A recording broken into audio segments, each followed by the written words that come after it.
बिस्मिल्लाहिर्रहमानिर्रहीम। अज़ीज़ नाज़रीन सलामुन अलैकुम। मैं हूँ साजिद रिज़वी और आप देख रहे हैं हमारा ख़ास प्रोग्राम मेरी कहानी मेरी ज़बानी साजिद रिज़वी के साथ। कहते हैं चीर दिया आबशारों ने पहाड़ों का जिगर, हौसला चाहिए फौलाद से टकराने का। जी हाँ नाज़रीन, आसमान की ऊंचाई कितनी भी हो, लेकिन अगर इंसान के अंदर मेहनत और लगन होती है तो उसे आसमान ऊंचा नहीं दिखाई देता है। वो ऊंचाइयों को छूने के लिए मेहनत करता है, मशक्क़त करता है और अपने हौसले को बुलंद रखता है। एक दिन ऐसा आता है जिसके लिए वो मेहनत कर रहा होता है, वो उसे हासिल कर लेता है। एक ऐसी ही कहानी से आज हम आपको अपने इस प्रोग्राम में रूबरू कराएंगे, जिसके जानने, देखने और सुनने के बाद आपको भी लगेगा कि यकीनन ज़िंदगी इसी का नाम है। चलिए, इंतज़ार की घड़ी ख़त्म होती है और हम उनसे मुलाकात करते हैं। सलामुन अलैकुम। वालेकुम सलाम भाई। कैसे हैं आप? अल्हम्दुलिल्लाह। सबसे पहले तो हम आपको मुबारकबाद देते हैं कि आपके अचीवमेंट्स पे अल्हम्दुलिल्लाह आपने काफ़ी कुछ अचीव किया है। मैं चाहूँगा कि हमारे नाजरीन को आप अपने बारे में कुछ बताएं। ज़रूर। बताने से पहले एक शायरी अर्ज़ करना चाहूँगा मैं। श्योर। जोशमल आबादी साहब की है। ओके वो खुद ही जान जाते हैं बुलंदी आसमानों की, ओके। वो खुद ही जान जाते हैं बुलंदी आसमानों की, तालीम नहीं दी जाती परिंदों को उड़ानों की।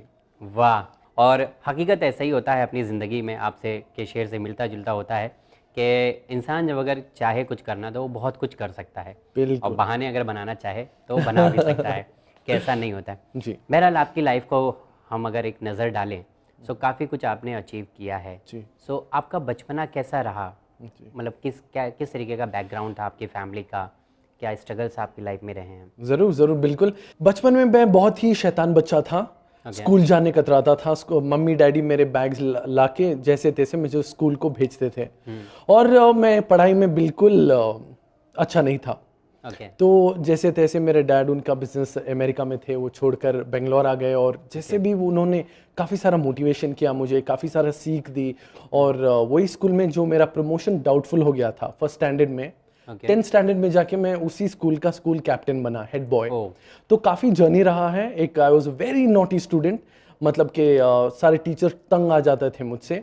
लेकिन जैसे मैं बढ़ता गया और जैसे हमारे वालिद साहब ने मुझे काफ़ी मोटिवेशन दी और मुझे हेल्प किया, सपोर्ट किया, और मुझे जो भी हूँ आज इस बेहतरीन मुकाम पे पहुँचाया। बचपन में एक चीज़ मैं बहुत अच्छा था, पढ़ाई में नहीं, लेकिन स्टेज पर आना मुझे बहुत पसंद था। वो कॉन्फिडेंस लेवल जी आपका? बिल्कुल बिल्कुल, कॉन्फिडेंस लेवल। और जब स्टेज पर आता था मैं, बहुत ही खुशी होती थी। वो जो तालियां बजती थी, जो लोग सराह रहे थे, वहीं पे मुझे पता चला कि ये मेरी जगह है। मतलब आप पसंद कर रहे हैं बिल्कुल इसको, you feel बिल्कुल good, right? बिल्कुल। जब मैं बचपन में था मुझे पता चला कि ये जगह है जहाँ पे मुझे रहना चाहिए, मुझे बात करना चाहिए, और लोग मुझे बहुत पसंद करते थे। जैसे एलोक्यूशन कॉन्टेस्ट हो या डिबेट हो या विचार हो, जो कुछ भी हो, मुझे स्टेज पे रहना बहुत पसंद था, और लोगों से बात करना और उनको ज़्यादा से ज़्यादा लाइन के बारे में बताना, इंकरेज करना, ये बहुत पसंद था। और उसी के नाते मैं जैसा कि आपने बताया कि बचपन से आपको शौक है, तो स्टेज फियर नाम की कोई चीज़ आपकी ज़िंदगी से गुजरी है? ज़बरदस्त, आपने ये क्या ज़बरदस्त सवाल है। मुझे काफ़ी इंटरव्यूज़ में काफ़ी जगह पे पूछते हैं कि स्टेज फियर के बारे में। मैं बस ये कहना चाहूँगा, फियर क्या है? फियर तो एक तो आप डर के भाग भी सकते हो या फेस करके आगे बढ़ भी सकते हो। राइट। फियर का एक्चुअल डेफिनेशन अगर पॉजिटिवली लिया जाए तो it is false evidence appearing real. Fear नाम का कुछ होता ही नहीं है। बस समझो कि फियर नाम की कोई चीज़ नहीं है, आगे डट के बढ़ो, या अली मदद कहो, बस सब फियर भाग जाता है। मैं सबसे ज़्यादा स्टूडेंट्स को जब बात करता हूँ, हज़ारों लाखों के स्टूडेंट्स कॉलेजेस में, बस यही कहता हूँ कि जब भी आप स्टेज पर आओ, लायन की तरह आओ, टाइगर की तरह आओ, एक बाघ की तरह आओ, शेर की तरह आओ, और डर भाग जाएगा। और मैं हमेशा जब भी स्टेज पर जाता हूँ, मैं खुद को एक बाघ समझता हूँ। मेरा नाम असद जो है, असद अरबिक में उसका मीनिंग शेर है, तो एक शेर की तरह महसूस करने लगता हूँ। और जब शेर बन के आता हूँ तो एक दो चीज़ है, या तो ऑडियंस से आपको डर लगे या आप ऑडियंस को डरा दो। तो मैं ये बेहतर समझता हूँ कि ऑडियंस को डरा दो मतलब अपने काबू में कर लो। आप अरेस्ट कर लो, गिरफ्तार कर लो अपनी आवाज़ से, अपने जोश से, अपने कॉन्फिडेंस और जज्बे से। तो हाँ, स्टेज फियर तो नहीं, हमारी डिक्शनरी में तो नहीं है। आपकी डिक्शनरी में नहीं है? अच्छा, नॉर्मली अगर बचपन की हम बात करें तो माँ बाप की जो सबसे पहली पसंद होती है कि बेटा डॉक्टर बने या इंजीनियर बने। हर एक माँ बाप की सबसे पहली पसंद है नाज़रीन। आपके माँ बाप की पसंद क्या थी और आप क्या बने हैं आज? सजीद भाई, बहुत एक और ज़बरदस्त सवाल पूछा आपने। आपको तो ये सवाल पे अवार्ड देना चाहिए, क्योंकि जब भी हम बड़े होते हैं, हमारे मैक्सिमम जो हमारे माँ बाप हैं, यानी तो डॉक्टर चाहते हैं यानी तो इंजीनियर चाहते हैं। तो मैंने भी अपने HSC में साइंस लिया था, लेकिन मुझे पता लग गया कि भैया मेरे लिए तो डॉक्टर इंजीनियर बनना मुश्किल ही नहीं, नामुमकिन है। अच्छा। तो मुझे पता था कि मुझे मीडिया की तरफ ज़्यादा इंटरेस्ट है, मीडिया की तरफ, एंकरिंग की तरफ। तो मुझे पता था कि this is where I belong, यही जगह है मेरे लिए। तो अच्छी बात यह है कि मेरे माँ बाप बहुत अंडरस्टैंडिंग थे। तो कन्विंस कर लिया आपने? कन्विंस कर लिया, मैंने बता दिया कि मैं एक चीज़ उनको हमेशा बोलता था कि डॉक्टर बनूंगा तो बेस्ट डॉक्टर बनूंगा, इंजीनियर बनूंगा तो बेस्ट, जो भी बनूंगा, जो भी काम करूंगा बेस्ट करूंगा। तो उनको मैंने बताया कि मेरा टैलेंट इधर है, मुझे लोग सराहते हैं इसी काम के लिए, एंकरिंग में, स्पीचेस में, तो मेरी जगह ये है, मोटिवेशनल स्पीचेस में, तो ये जगह है मेरी। तब मैंने, जब मेरे माँ बाप ये बात को समझे और उन्होंने मुझे काफ़ी बढ़ावा दिया, काफ़ी इंकरेजमेंट दिया। अभी अच्छा लगता है कि जो आजकल के बच्चे हैं, जब भी मुझे स्टेज पर देख के, मैं जब स्टेज से उतरता हूँ, जब आके बोलते हैं कि उन्हें डॉक्टर नहीं, इंजीनियर नहीं, MC बनना है, एंकर बनना है, master of ceremonies, TV anchor. MC का फुल फॉर्म है, काफ़ी लोग मुझे पूछते हैं, master of ceremonies, the presenter of the event, compere anchor of the event. तो जब भी मुझे बच्चे आके बोलते हैं कि we want to become like you, MC Abbas, anchor Abbas, बहुत अच्छा लगता है कि ये डॉक्टर इंजीनियर से बाहर भी जो है। और मैं ये बताना चाहता हूँ कि सारे अपने दोस्तों को, युवा को, सबको, कि डॉक्टर इंजीनियर ही सब कुछ नहीं है। हालांकि doctor is the most noblest profession, engineering is a great profession, लेकिन आजकल इतना ज्यादा स्कोप है, इतना ज्यादा, जहां आपका टैलेंट है, जहां भी आप बेस्ट हो वही करो। क्योंकि आपको वही चीज करनी चाहिए जो आपको पसंद हो। But normally parents do not understand this situation, because उनको ऐसा लगता है नहीं कि बच्चा शायद गलत डिसीजन ले रहा है। ऐसे आपके पे जैसे पेरेंट्स हो, अल्हम्दुलिल्लाह, किसी और को अगर, क्योंकि वो बहुत ज़्यादा फोर्स करने लगते हैं कि नहीं पढ़ाई करो, पढ़ाई करो। सो कोई मैसेज है आप? हाँ बिल्कुल बिल्कुल, मैसेज हाँ बिल्कुल पेरेंट्स को भी है और वो यंग स्टूडेंट्स के लिए भी है कि आपको अपनी पेरेंट्स की नज़रों में प्रूफ करना होगा। अगर आप चाहते हो कि आपके पेरेंट्स आपको मौका दें, चांस दें कि अपना खुद का ख्वाब पूरा करो, लेकिन आपको प्रूफ करना होगा। आपका कोई भी टैलेंट हो, या स्पीचेस में हो, या कोई कारीगरी में हो, या आर्ट में हो, लिटरेचर में हो, आपको खुद को प्रूफ करना होगा। जब आप उनका कॉन्फिडेंस आप जीत पाओगे, तब आई एम श्योर कोई भी पेरेंट्स हो अंडरस्टैंड कर पाएंगे कि आप कर सकते हो। लेकिन पहले स्टूडेंट्स को प्रूफ करना होगा। प्रूफ कर सकें तो पेरेंट्स विल डेफिनेटली उनको अग्री करके आगे बढ़ावा देंगे। बट जैसा कि मैं जानता हूँ कि आप बैंगलोर शहर से हैं जी, जो है देखा जाए तो IT इंडस्ट्री है वो, बिल्कुल, और हब है जी बहुत बड़ा, तो वहाँ पे अपॉर्चुनिटी ज़्यादा होती है। क्या आपकी ज़िंदगी में भी इस तरीके की कोई अड़चन आई है कि अपॉर्चुनिटीज़ होने के बावजूद भी आपको अपॉर्चुनिटी नहीं मिली? बिल्कुल बिल्कुल। पहले मैं जब एंकरिंग में अपना करियर स्टार्ट किया था, काफ़ी अड़चनें आ रही थी, यू नो। मैं ये सवाल इसलिए कर रहा हूँ क्योंकि वो IT है, ज़्यादातर लोग IT की तरफ जाना प्रीफर करते हैं। बिल्कुल, आपका सवाल एकदम सही है, बिल्कुल वाजिब है, लाजिम है यहाँ पे। तो हाँ, बैंगलोर तो IT हब है, इन्फोसिस, विप्रो, माइक्रोसॉफ्ट, सब वहाँ पे टॉप मल्टीनेशनल कंपनीज हैं। तो बस ये ऐसा था कि मुझे अड़चनें मेनली क्या आई कि लोग क्या कहेंगे। ना डॉक्टर, ना इंजीनियर, ना MBA, ना कोई प्रोफेशनल कोर्स। हालांकि मेरा बैचलर्स है जर्नलिज्म में और मास्टर्स है मीडिया एंड मास कम्युनिकेशन में, डिस्टिंक्शन स्टूडेंट्स रह चुका हूं। लेकिन मुझे मीडिया में ज़्यादा तवज्जो था यहाँ पे रहने का। अड़चनें ये थी बस, लोग क्या कहेंगे, अरे डॉक्टर नहीं है, इंजीनियरिंग कोई प्रोफेशन नहीं है, क्या करेगा, ये कब तक चलेगा, कैसे होगा, ऐसी अड़चनें बहुत आती थी।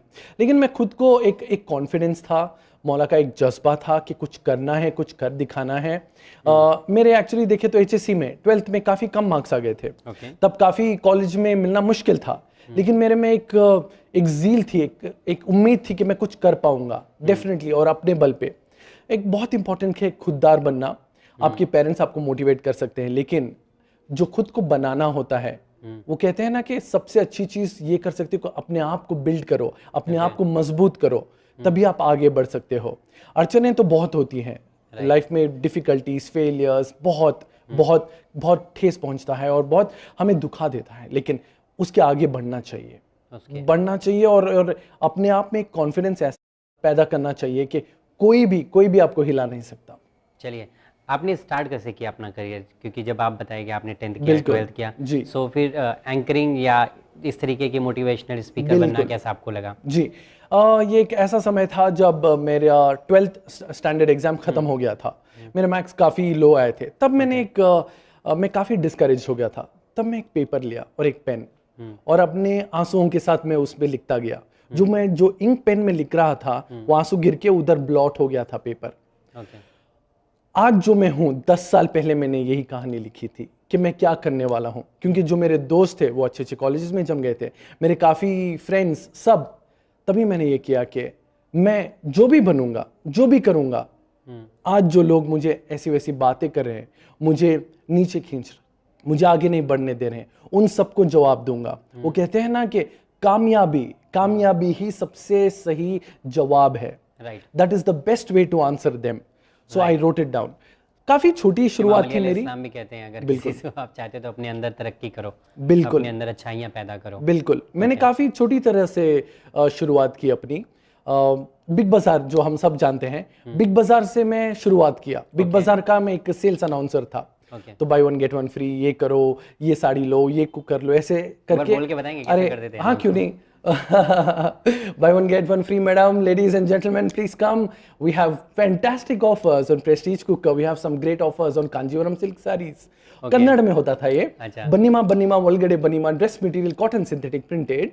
ऐसे करके काफी शुरुआत किया। लेकिन मैं बिग बाजार जाते होंगे उनको ये साउंड याद होगा। बिल्कुल, इससे सस्ता और अच्छा कहीं नहीं। ऐसे इस तरीके से लोग बोलते हैं। बिल्कुल बिल्कुल। और वहाँ के जो लोग थे, वहाँ के जो सेल्स काफी बढ़ गया। मैं जब अनाउंसर था वहाँ का सेल्स काफी बढ़ गया और लोग पसंद करने लगे, और वहाँ का सेल्स, मेरी आवाज सुन के लोग और आने लगे। तो मुझे बहुत अच्छा लगा। अच्छा ठीक है, मैं कुछ कर सकता हूँ, मैं कुछ डिफाइन कर सकता हूँ और कुछ अलग लेवल पे जा सकता हूँ। तभी मैंने सोचा कि 10 घंटे काम कर रहा हूं और मुझे हार्डली कुछ ऐसे छोटा सा पॉकेट मनी मिलता था। मैंने ऐसे सोचा, खुद ही को कर बुलंद इतना कि हर तकदीर से पहले खुदा खुद बंदे से पूछे, बता तेरी रजा क्या है। मैं क्यों ना अपने आप को उस बुलंदी पे लेके जाऊं, उस आसमान पे लेके जाऊं जहां पे मुझे काम कम करूं लेकिन और पैसे कमाऊं और नाम कमाऊं। तो मैंने जो भी काम किया एक स्ट्रैटेजी के साथ किया।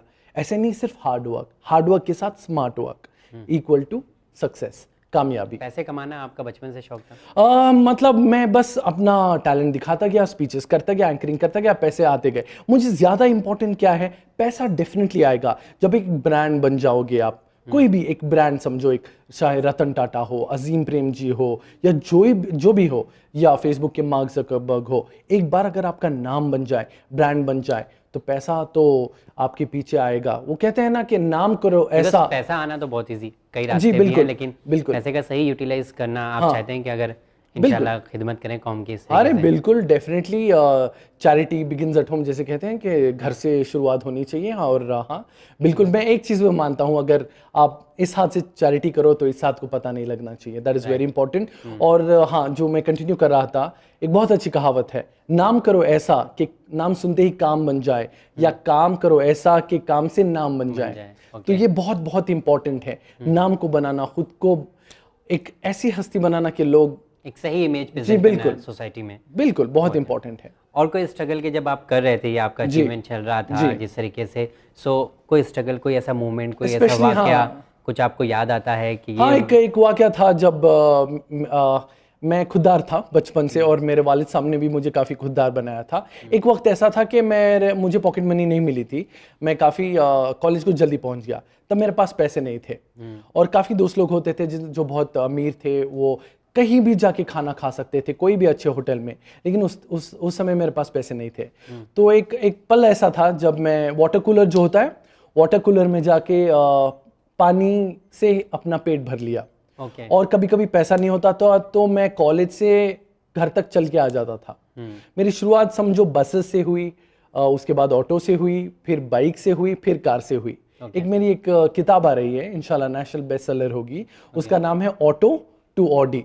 मेरा जर्नी जो ऑटो से स्टार्ट हुआ, और व्हेन आई बिकेम इंडिया का सबसे यंगेस्ट ऑडी ओनर बना। तो इस सिलसिले की बात है, मोटिवेशनल है, मेरे स्ट्रगल्स, लाइफ पीरियड सब की बात है। और हाँ, काफ़ी लोग भी ये, जैसे आप जानते हो, जैसे हम आगे बढ़ते जाते हैं तो जो वो तो बहुत होता है, वो तो बहुत जैसी चीज़ है जी। लोगों, आपके साथ हुआ है कुछ ऐसा? अरे काफ़ी हुआ है।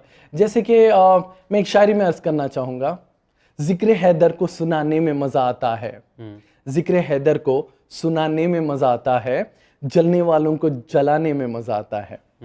हम अपने दुश्मनों को भी पाकीज़ा सज़ा देते हैं, हम हाथों से नहीं नज़रों से गिरा देते हैं। ऐसे लोगों को होना चाहिए, क्योंकि ऐसे लोग ही, जैसे कि कार या बाइक में हम फ्यूल भरते हैं, पेट्रोल भरते हैं और आगे जाने के लिए, और ऐसे लोग ही हमें या हम सबको और आगे बढ़ाते हैं। जितना ये गुलेल है ना, गुलेल को आप जितना पीछे खींचो और आगे बढ़ता है, जैसे कैटापुल्ट कहते हैं, ये लोग मुझे ऐसे इम्पैक्ट करते हैं। जितना ये मुझे खींचेंगे और रफ्तार से और तेजी से मैं आगे बढ़ता हूँ, क्योंकि ये जो कहते हैं ना स्टैचूज, मूर्ति ऐसे वैसों के लिए नहीं खड़ी की जाती, ये बस this is made for successful people, legendary people, उनके लिए ये मूर्ति, ये स्टैचूज बनाए जाते हैं। और क्रिटिक्स के लिए तो कुछ नहीं होता है। वो लोग, आप जो भी लोग आपके पीछे जो बात करते हैं, वजह है कि वो आपके पीछे है, तो पीछे को पीछे रहने दो। मैं बस यही मेरे दोस्तों से, मेरे काबिल दोस्तों से, लोगों से और अपने चहेतों से यही कहता हूं कि आगे बढ़ो। सबसे ज्यादा क्या इंपॉर्टेंट है, आप और आपका गोल। आपका गोल को आप अचीव करो तो दुनिया की कोई ताकत आपको स्टॉप नहीं कर सकती, रोक नहीं सकती, क्योंकि हमें रोक सके इस जमाने में दम नहीं, जमाना हमसे, हम जमाने से नहीं। वाह, क्या बात है। चलिए अपने अचीवमेंट के बारे में हमें बताइए, कैसा रहा आपका अचीवमेंट और क्या क्या है? जी अल्हम्दुलिल्लाह बहुत अच्छा रहा है। मुझे यूथ आइकॉन अवार्ड मिला है। मौला अली की विलादत जो है 13 रजब को बहुत ही स्पेशल महीना रहा है, क्योंकि मुझे मैक्सिमम अवार्ड्स इसी महीने में मिले हैं। जो मेरे लाइफ का सबसे बड़ा अवार्ड था, जो यंग अचीवर इंडिया का अवार्ड था, when I one the young achiever over thousands of people in India, वो जी बिल्कुल वो बहुत बड़ा अवार्ड था जो इसी महीने में मिला। लास्ट ईयर जो मुझे youth icon award of India मिला था, वो भी काफ़ी बड़ा अवार्ड था, जो भी अगेन। और इसी महीने मुझे यहीं मुंबई में दादा साहेब अम्बेडकर का नोबेल प्रेस्टिजियस अवार्ड मिल रहा है, तो बहुत अच्छी बात है। और एक जो मेरे करियर को डिफाइन करता है, इंटरनेशनल डॉक्टरेट जो मिला, PhD doctorate from an international university, top notch university. तो अभी बिल्कुल PhD doctorate in media studies. So उसके साथ में डॉक्टर सैयद असद अब्बास बना। मेरे वालिद साहब, मेरी मम्मी का एक ख्वाब था कि मैं डॉक्टर बनूं या आईएएस ऑफिसर बनूं, तो मेडिकल डॉक्टर नहीं सही तो ये डॉक्टर बन गया। तो ये डॉक्टरेट में मेरे माँ और पापा को डेडिकेट करना चाहूँगा। चलिए अल्हम्दुलिल्लाह। फाइनेंशियल कंडीशन कैसी रही आपकी बचपन से? कुछ फेस किया आपने या नॉर्मल थी अल्हम्दुलिल्लाह लाइफ? जी मैं I come from quite normal family, good family, humble family. और मेरे पेरेंट्स ने मुझे यही सिखाया था कि जो भी करो खुद से करो। तो मैं 17-18 साल का था, 10 साल पहले ही मैंने पार्ट टाइम शुरू कर दिया था काम करना, ताकि मैं अपनी फीस पे कर सकूं, अपने सारे खर्चे देख सकूं, अपना सब कुछ कर सकूं। मुझे इंडिपेंडेंट होना सिखाया अपने माँ बाप ने।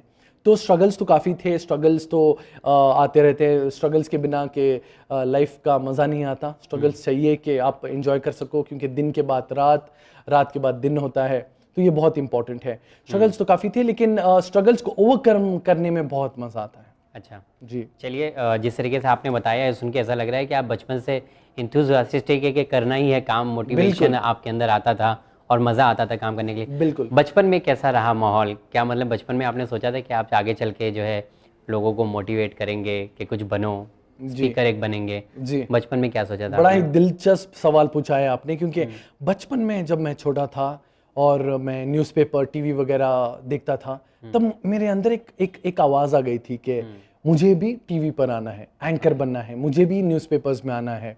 एक बात थी कि कुछ कर दिखाना है। ऐसे एक कोई भी मीडियोकर जिंदगी में मुझे कोई भी इंटरेस्ट नहीं था। कुछ करना है, आगे बढ़ना है, जोश के साथ जाना है, ये हमेशा था। और जब मैं बचपन में जब स्टेज पर था, तब बहुत मज़ा आता था मुझे, जब लोग सराहते थे, तालियां घनघनाती थी पूरी, और लोग आके कहते थे कि इतने अच्छे बात करते हो आप, इतने अच्छे स्पीकर हो, तुम्हें पॉलिटिशियन बनना चाहिए, और वगैरह ऐसी काफ़ी सारे बातें आती। मैं सीरियसली नहीं लेता था। लेकिन मैं आपको ये कहना चाहूँगा कि बहुत बहुत इम्पॉर्टेंट है कि आप जब बचपन में ही हो, स्कूल में हो, कॉलेज में हो, कि आपको देखो आगे 5 साल में एक प्लान बनाओ, 5 year career plan, 10 year career plan. जो पोजीशन में आज हूँ, मैं 10 साल 15 साल खुद को देख चुका था। क्योंकि जब आप एक ख्वाब देखते हो, एक गोल सेट करते हो, उसकी तरफ आगे बढ़ना चाहिए प्लान के साथ। जब प्लान करके गोल के साथ अचीव करते हो, अगर आप देखो कि वर्ल्ड के मोस्ट सक्सेसफुल पीपल सब प्लान करते हैं, स्ट्रैटेजी बनाते हैं, गोल करते हैं। Normally people don't plan, they just go with the flow या फ्लो विद द फ्लो। ऐसे नहीं करना चाहिए, क्योंकि मरी हुई मछली ही गो विद द फ्लो करती है, फ्लो विद द फ्लो करती है। Only the dead fish will go, but you have to go against the tide, against the flow. तभी आपका नाम आगे चल के बड़ा होगा, एक हस्ती बनोगे आप। बिल्कुल, मैं बचपन में एक ड्रीम था, एक ख्वाब था। एक कामयाब इंसान के पीछे एक आइडियल होता है जिसे वो फॉलो करता है, तो कौन आपकी ज़िंदगी में कौन आइडियल रहा? मैं ये कहना चाहूँगा कि इसका जवाब भी मैं शायरी से देना चाहूँगा। श्योर। जिक्र अली से दिलों को सुरूर मिलता है, निगाह फिक्र को ताज़ा शऊर मिलता है, नसीब कैसा भी हो या अली मदद कहकर खुदा से कुछ भी मांगो ज़रूर मिलता है। बेशक बेशक। बिल्कुल। मुझे बहुत सारे लोग कहते हैं कि 15,000 20,000 का ऑडियंस होता है, प्रोग्राम होता है, कैसे आप डट के ऐसे आगे बढ़ जाते हो? एक सीक्रेट देना चाहूँगा मैं हमारे सारे विन चैनल के व्यूअर्स को, मेरे दोस्तों को, सबको। स्टेज से जाने से पहले, माइक पे बात करने से पहले पूरे दिल से, जोश से, जुबान से, अपनी रूह से मैं या अली मदद कहता हूँ। डर तो भाग जाता है और ज़्यादा जोश आता है और ज़्यादा मर्तबा आता है और ज़्यादा ऐसे एक बेहतरीन सी फीलिंग आती है जो बुलंदी तक लेके जाती है। This has been my biggest idol. I think I am a lover of Maula Ali, follower of his. मैं नहजुल बलागा पढ़ा हूँ. I'm a lover, believer, follower of Maula Ali. Especially the peak of eloquence जो है, जो उनके sayings हैं, उनके जो खुतबे हैं, his master of oratory. Right. मैंने अपने एक टेड टॉक में ये भी प्रूफ किया था। टेड टॉक जो है, जो एक बहुत ही इंटरनेशनल प्लेटफॉर्म है जहाँ पे टॉप नॉच स्पीकर्स इनवाइट किए जाते हैं और बात करने के लिए। वहाँ पे मैंने प्रूफ किया था कि मार्क एंटनी सबसे बेहतरीन ओरेटर नहीं है दुनिया का। केवल Maula Ali, Imam Ali ibn Abi Talib is the greatest speaker orator in the world along with the Nahjul Balagha. I think it's his, इनका जो जोश मिलता है मुझे या अली मदद कहने से, मौला को याद करने से, I think that is the secret of my success and मौला अली is indeed जो मेरे आइडल रहे हैं और हमेशा रहेंगे। ओके, बट ये लाइफ में अगर हम देखें तो आप मतलब ये अपनी ज़िंदगी में किसी को आइडल माना है आपने के? मैं, हाँ, अगर आप किसी ऐसे को देख के अपने जी बिल्कुल बिल्कुल। अगर वैसे पूछें तो जो इंडिया के रतन टाटा हैं, जो चेयरमैन हैं टाटा एमेरिटस टाटा स्टील्स के, उनसे काफ़ी बार मुलाकात किया हूं मैंने और उनसे मुझे अवार्ड भी मिला है।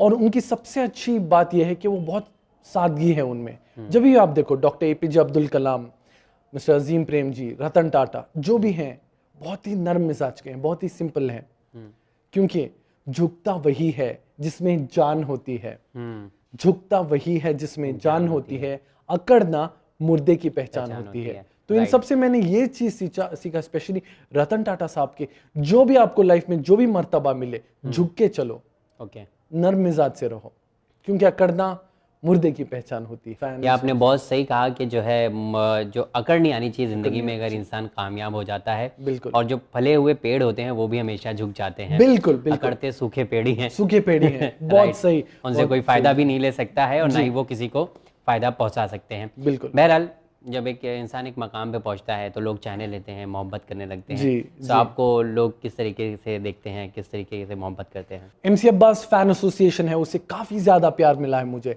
बहुत सराहते हैं मेरे फैन, जो माशाल्लाह भी 1.5 मिलियन की तादाद में हो गए हैं, बहुत ज़्यादा हैं। आई थिंक इसकी शुरुआत जो होती है घर से होती है, जब मेरे मम्मी डैडी बहुत अप्रिशिएट करते हैं। लोग अगर अप्रिशिएट करते हैं तो हौसला बहुत बुलंद होता है। जी जी जी, ये युवा पीढ़ी और मेरे सारे दोस्तों से, सारे यंग स्टूडेंट से कहना चाहूँगा कि आपके माँ बाप बहुत बहुत बहुत इंपॉर्टेंट है, क्योंकि इज्जत भी मिलेगी, दौलत भी मिलेगी, शोहरत भी मिलेगी, खिदमत करो माँ बाप की, जन्नत भी मिलेगी। वाह। और जी हाँ, बहुत एक शायर हैं आप, शायर कहना गलत नहीं मेरे लिए। हाँ, बिल्कुल शायर हूँ मैं, एंकर हूँ और मेरा एंकरिंग का अंदाज काफ़ी शायराना है। और तो ये आपने एंकरिंग क्यों चुनी? और भी एंकरिंग है, मतलब न्यूज़ एंकरिंग है, इन्वेस्टिगेशन है, सो ये एंकरिंग में आपको ज़्यादा मज़ा आता है? हाँ बिल्कुल बिल्कुल, ज़्यादा मज़ा आता है। और बहुत ही लाइव अप्रिसिएशन मिलता है जब आप एक लाइव ऑडियंस से बात करते हो, लाइव अप्रिसिएशन मिलता है। और सबसे ज़्यादा एक बार ऐसा मौका आ गया था, मैं स्टेज पे था और नेक्स्ट स्पीकर का नाम नहीं था वहाँ पे, और मेरे मॉम डैड सब बैठे हुए थे। मैं काफ़ी वहाँ पे उस समय परेशान हो गया था। तब मैंने मम्मी को देखा उस वक्त में, वो एक कहते हैं ना कि माँ अपने बच्चों को समझ जाती है, एक दुआ जैसे दे देती है। तो जो मैं बता रहा था आपको, मुश्किल रास्तों में आसान ये सफ़र लगता है, मुश्किल रास्तों में आसान ये सफ़र लगता है, और ये मेरी माँ की दुआओं का असर लगता है। वाह। तो अल्हम्दुलिल्लाह तब जैसे तैसे मैं इवेंट में बच गया और इवेंट पूरा स्मूथ से आगे बढ़ गया और वो प्रोग्राम हिट हो गया। ओके जी, चलिए अल्हम्दुलिल्लाह, और उम्मीद करता हूँ कि इसी तरीके से आप बेस्ट एंकरिंग, और जिस तरीके से एंकरिंग करने का जो पैशन होता है लोगों के अंदर बहुत कम होता है। चलिए आपसे और भी कुछ सवाल करेंगे और कुछ बात भी करेंगे, लेकिन वक्त हो चला है कि छोटा सा ब्रेक का। नाज़रीन, अभी कुछ और भी सवाल बाकी हैं, लेते एक छोटा सा ब्रेक, फ़ौरन हाजिर होते हैं। Welcome back after the short break. और हमारे साथ मौजूद है हमारे स्टूडियो में अब्बास साहब, और उनसे हम कई बातें भी कर रहे हैं, कई सवाल भी कर रहे हैं। आपने हमें काफ़ी कुछ बताया अल्हम्दुलिल्लाह, और हमारे नाजरीन इससे ज़रूर फ़ायदा उठाएंगे। एक माता पिता अगर पेरेंट्स को आप मैसेज देना चाहें, मैं कुछ और भी सवाल है उससे पहले कि मैं ये चाहूँगा कि दोनों की अंडरस्टैंडिंग के लिए बीइंग अ मोटिवेटर्स, जी आप उन लोगों को क्या बोलना चाहेंगे कि अंडरस्टैंडिंग का बाउंडिंग कैसा होना चाहिए? जी हाँ, बिल्कुल। क्योंकि आज लोग बहुत कंफ्यूज जाते हैं अपने करियर को जी, लेके, जी। अपनी सफलता को लेके, सोचना समझना, फैसले लेना। It's a very difficult for them. बिल्कुल सो व्हाट डू यू बिल्कुल। मैं बस ये कहना चाहूँगा कि दोस्त बन के रहो अपने बच्चों के साथ। जो भी यंग स्टूडेंट्स हैं उन सब के माँ बाप उनको दोस्त बन के रहना चाहिए क्योंकि स्टूडेंट और लाइफ बच्चे दुश्मन समझ लेते हैं माँ बाप को कभी कभी आज के टाइम ऐसा पे। होता है जब वो दोस्त नहीं बनते। और मिजाज जो होता है बात करने का होता है। हमारे नाना साहब जो है माशाल्लाह उनका मिजाज ही अलग है। जितना भी हमारे पेरेंट्स हम मुझे समझाएं, मैं उतनी तरीके से नहीं समझ सकता जैसे मेरे नाना साहब मुझे समझाते हैं। बहुत ही नर्म मिजाज से, बहुत ही अपनापन से। जितना नर्म होगे आप, जितना अच्छी तरीके से समझोगे, दोस्त बन के रहोगे, उतना ही ब्राइट फ्यूचर होगा, उतना ही इसमें सफलता पाओगे। अंडरस्टैंडिंग एंड दोनों के अंदर बाउंडिंग बहुत ज़्यादा होनी चाहिए बच्चों के साथ, जी राइट? बिल्कुल। बॉन्डिंग तो बहुत ज़रूरत है, म्यूचुअल अंडरस्टैंडिंग बिल्कुल। अगर ये म्यूचुअल अंडरस्टैंडिंग और बॉन्डिंग हो तो मैं कह सकता हूँ कि मैक्सिमम ज़्यादा से ज़्यादा बच्चे और करियर में आगे जाएंगे। जो भी प्रोफेशनल कोर्स करो या फील्ड चूज करो या बिजनेस करो, दे विल गो अहेड, लेकिन माँ बाप का सपोर्ट बहुत ज़रूरी है। चलिए, आपने अभी तक काफ़ी कुछ हमें बताया, और आई होप हमारे नाजरीन को काफ़ी कुछ सुनने को मिला है डॉक्टर सैयद असद अब्बास के ज़रिए। और काफ़ी, जैसा कि हमने कहा था कि हम आपको एक ऐसी कहानी से रूबरू करा रहे हैं, और यकीनन काफ़ी अच्छी कहानी इनकी है, इंटरेस्टिंग है कि इन्होंने किस तरीके से मुझे अचीव किया है, अपनी ज़िंदगी को गुजारा है। बहरहाल अब्बास साहब के कुछ और सवाल हैं जिसे रैपिड फायर गेम कहते हैं। उम्मीद है कि आप इसका जवाब परफेक्ट देंगे इंशाल्लाह ताला, ज़रूर। इंशाल्लाह। कोशिश तो है। कोशिश है, वो लग रहा है बात करने से। चलिए, बहरहाल तैयार हैं? जी। ठीक है। वो कौन सा ऐसा 2 काम है जिसे आप अब नहीं दोहराना चाहेंगे? एक बार ऐसा था कि माइक पे पहुंचते ही माइक ऑफ हो गया। तो वो मैं कभी भी नहीं होना चाहूँगा। उसके साथ साथ और एक आप पूछे तो मैं काफ़ी फास्ट ड्राइव करना बहुत पसंद करता हूँ। आई थिंक मैं अपनी स्पीड को कंट्रोल करूँगा क्योंकि speed thrills but kills. Okay, right. अगर आपको किसी को कन्विंस करना हो, वो नहीं करना चाह रहा है वो काम, तो आप कैसे कन्विंस करेंगे? एक बहुत ही बेहतरीन कहावत है इंग्लिश में, if you can't convince then confuse. ऐसा काफी होता है, तो मैं उनको इतना कंफ्यूज करता हूँ कि वो मेरी बात पे मान जाए। चलिए, बचपन में क्या बनना चाहते थे? बचपन में बहुत फनी सा स्टोरी है। मैं पुलिस इंस्पेक्टर बनना चाहता था। ओके। और ये समझता था कि पुलिस इंस्पेक्टर सबसे शक्तिशाली आदमी होता है, सबसे पावरफुल, जैसे पावरफुल होता है। जब बच्चा था, किसी को रुकता है, गन निकालता है, मारता है, कुछ भी कर सकता है। लेकिन जैसे आगे बढ़ा, साइंटिस्ट बनना चाहता था। साइंटिस्ट के बाद IAS ऑफिसर, और फिर मैं बन गया इंडियाज मोटिवेशनल स्पीकर। चलिए, अल्हम्दुलिल्लाह। रेटिंग आउट ऑफ 10 जी 10 में से जी आप जो है कितना मार्क्स जो है आपको नेगेटिव जिन्होंने हाँ, वाइब्स दी है, और पॉजिटिव लोगों को कितना देंगे? मैं नेगेटिव लोगों को कुछ नहीं देना चाहूंगा। क्योंकि उन्होंने मुझे काफी नेगेटिविटी दी है।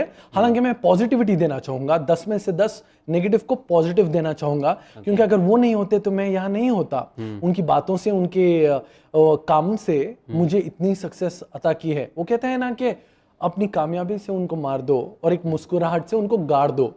मैं ये बात पे बिलीव करता हूँ। Okay, in one sentence convey your message to the failures. Failures को मैं बस यही कहना चाहूंगा कि इन 2 sentences एक्चुअली, जबर कहीं भी जमाने में जेर नहीं होता है। मसल है शेर का बच्चा भी शेर होता है।